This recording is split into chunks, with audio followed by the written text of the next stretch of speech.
Kita semua pasti pernah coba kan? Melawan stres pakai meditasi, yoga, atau liburan singkat. Tapi pernah nggak merasa kalau itu semua cuma kayak plester di luka yang dalam banget? Nah, kali ini kita nggak akan cuma lari dari stres. Kita bakal bongkar dan desain ulang hidup kita dari nol. Supaya apa? Supaya stres itu nggak punya tempat lagi buat tumbuh.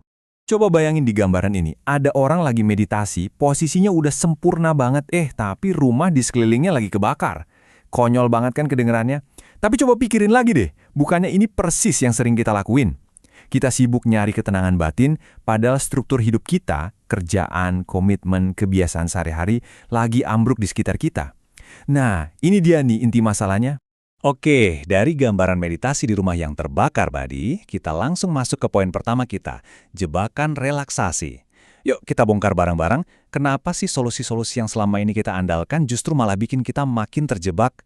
Nah, ini yang namanya paradoks kelelahan. Gini, kita coba padamin api dengan nambahin lebih banyak tugas baru, meditasi lah, yoga lah, macam-macam. Masalahnya, besok paginya kita balik lagi ke masalah struktural yang sama persis. Ini tuh kayak lari di treadmill, siklus yang gak ada habisnya. Dan ini poin yang paling penting yang harus banget Anda ingat. Stres kronis itu bukan kegagalan pribadi Anda. Ini sama sekali bukan berarti Anda lemah atau kurang tangguh, bukan. Ini tuh kesalahan desain, sebuah cacat desain dalam arsitektur hidup Anda. Dan kabar baiknya apa? Kalau namanya desain, itu bisa diperbaiki. Yuk kita mulai perbaiki sekarang. Oke, jadi pertanyaannya, gimana cara memperbaikinya? Jawabannya ada di bagian kedua ini. Kita akan jadi arsitek buat hidup kita sendiri.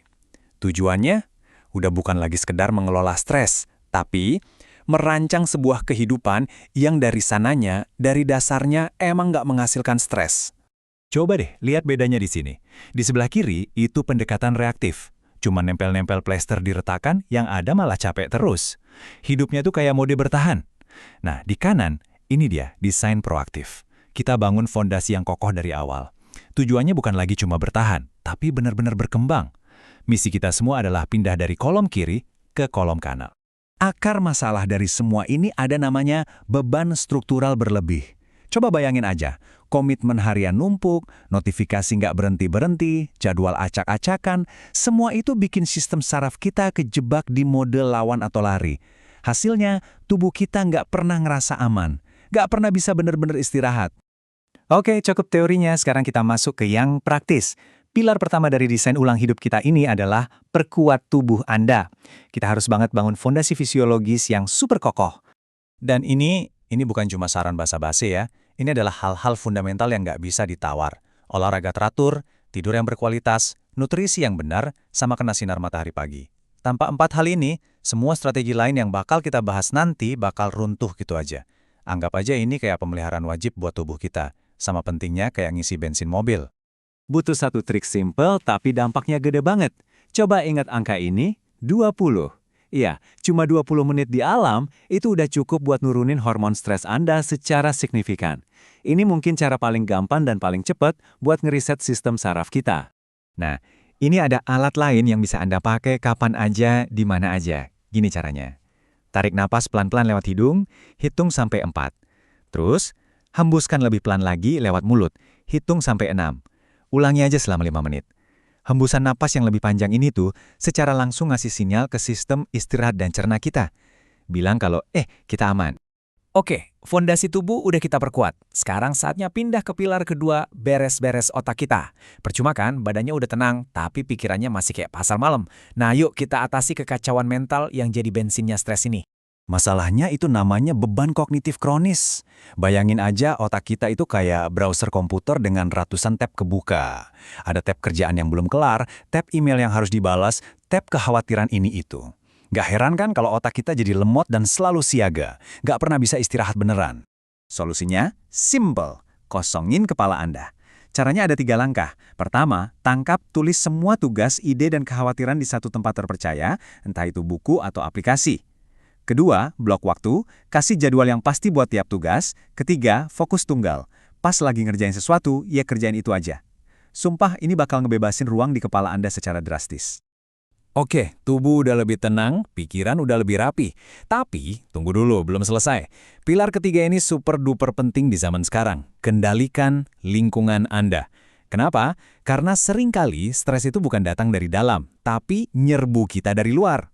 Kita ini hidup dikepung sama yang namanya stimulus supernormal. Maksudnya apa? Yaitu semua input digital yang super adiktif. Media sosial dengan infinite scroll-nya, berita yang gak ada habisnya, semua itu sengaja dirancang buat bikin otak kita terus-menerus terangsang. Secara biologis, ini bikin sistem saraf kita jadi mustahil buat pulih. Terus gimana dong? Ya kita harus bangun perisai. Coba dia terapin puasa digital. Sehari dalam seminggu. Bikin HP Anda jadi ngebosenin pakai mode grayscale. Jadwalin waktu buat online. Jangan dibalik, online yang ngatur jadwal Anda. Terus coba deh praktekin ketidaktahuan selektif. Batasi konsumsi berita. Ini bukan soal ngebatasin diri, tapi soal cerdas dalam mempertahankan diri. Sip, kita udah punya 3 pilar yang kuat. Sekarang, gimana kalau kita rangkai semua itu jadi sebuah cetak biru harian? Sesuatu yang praktis, yang bisa langsung Anda coba mulai besok pagi. Nah, ini dia contohnya, cetak biru harian anti-stres. Pagi-pagi, kita riset tubuh dulu dengan sinar matahari dan jalan kaki. Siangnya, kita tenangkan pikiran dengan kerja yang fokus dan terstruktur. Terus malamnya, kita lindungi keduanya, putus koneksi digital, lalu refleksi sebentar. Kelihatan kan polanya? Gimana setiap bagian saling mendukung? Ini bukan cuma kumpulan tips, ini sebuah sistem. Simple, terstruktur, dan beneran efektif.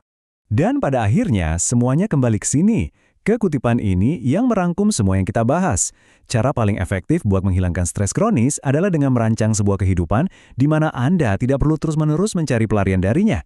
Jadi pertanyaan terakhir buat Anda sekarang bukan lagi, gimana ya caranya biar bisa santai? Tapi, gimana caranya saya bisa mulai mendesain ulang hidup saya mulai hari ini?